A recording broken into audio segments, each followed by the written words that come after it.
Let me ask you just one question. Do you want to take your game to that next level? If the answer is yes, then you are not alone. You see, every player from beginner to pro strives to up their game every time they get back to the table. Come with me as I show you proven techniques that have helped me in my quest to become a better player. I am not a beginner, nor am I a professional. I am an average guy on a mission. That mission is to take my game to new heights. Along the way, I hope to inspire and help you in yours. I am Ron, the Pool Student. Hey pool players, hey Ron here. Welcome once again to the Pool Student channel. Hey you guys, I am super fired up to share with you something that's going to really turbocharge your game. If I could tell you that I had something that would help you pocket more balls with more consistency, would you listen? I know you would. I'm going to show you here in a minute. Before I do, I'm going to explain what turned me on to making this video. 2 days ago, I received a video from one of my subscribers, and he was a little frustrated. He's a good pool player, but he kept missing shots on occasion that he shouldn't miss, or that he thought he shouldn't miss.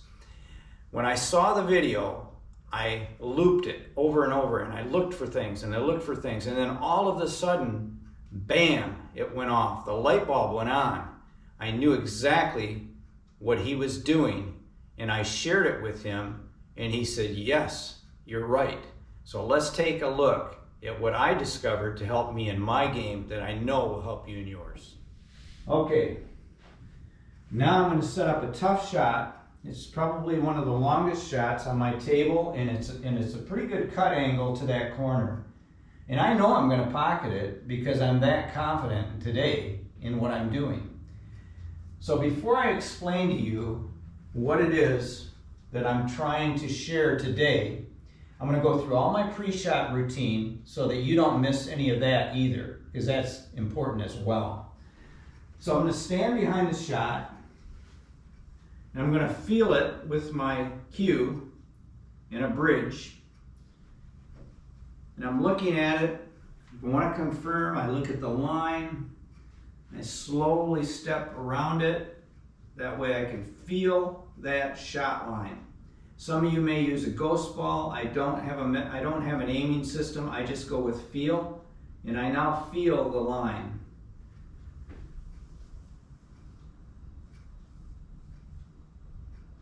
I'm going to go ahead and hit a little bit of bottom just to kind of pull it to the rail a little bit so I don't drift down and scratch.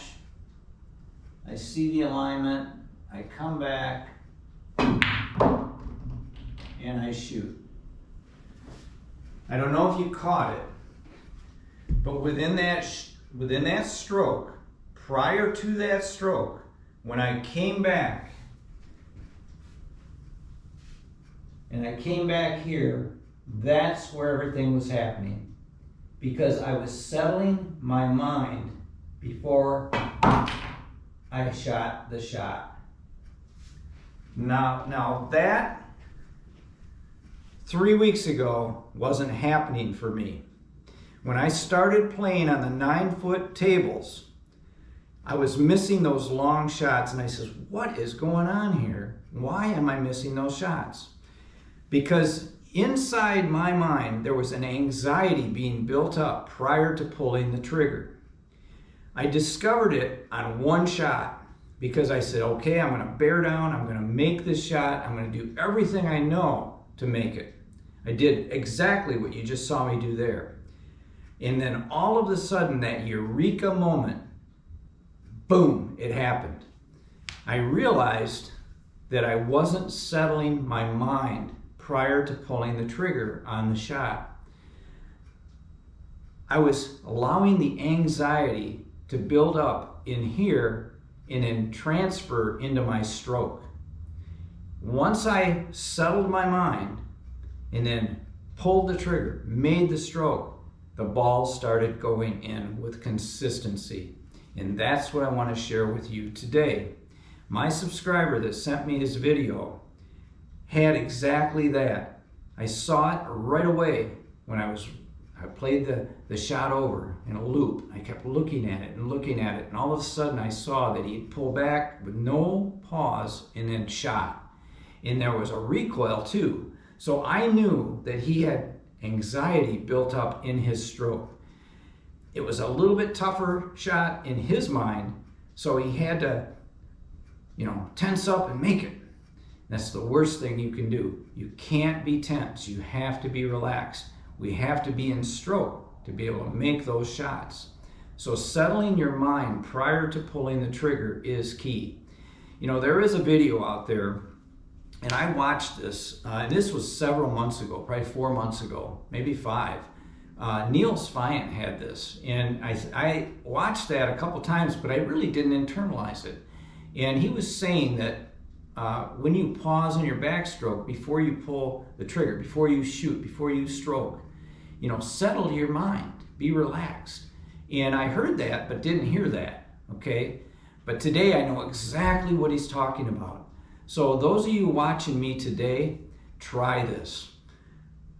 It's gonna take you some time because you're gonna revert back sometimes even to that anxiety moment, and you're gonna quickly pull back and shoot. I've done it, but not so much today. I'm starting to get this muscle memory built up and this relaxation of how I think before I shoot. And I know that that's helped my game. It's turbocharged my shot making ability. I now have confidence that I'm going to make every shot that I look at. So I wanted to share this with you. I know it's of value. Let me know in the comments if it helps you, because I know it will if you just give it a try. Settle your mind before you pull the trigger. That's my message for today. Thanks for watching, you guys. If you're not a subscriber and you like this video, please subscribe, because I have more content like this that'll come down the road that'll help you in your game. And until next time, good practicing, and let's make more shots. Take care.